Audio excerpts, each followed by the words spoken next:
तंगवाणी में आतिफ हसन बिजाराणी की रिपोर्ट मूजिब तंगवाणी लगे गोट अली बख्श खान बिजाणी के गोट में केतरनी सालन खां वठी स्कूल की सहूलत न है। साल 2022 में स्कूल की बिल्डिंग मंजूर थी हुई। स्कूल की बिल्डिंग जो कम शुरू न थी सघियो है। मिलियल ॼाण मूजिब तंगवाणी के गोट ला स्कूल की बिल्डिंग मंजूर कई वई हुई। एक साल गुजरण बावजूद बिल्डिंग जो कम शुरू न थी सघियो है।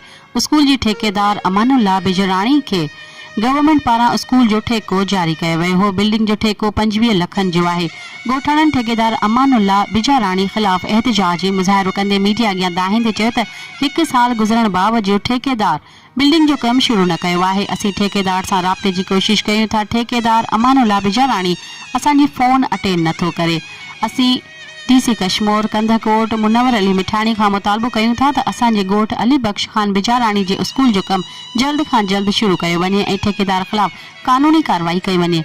बी सूरत में एहतजाज जो दायरो वधायो वेंदो।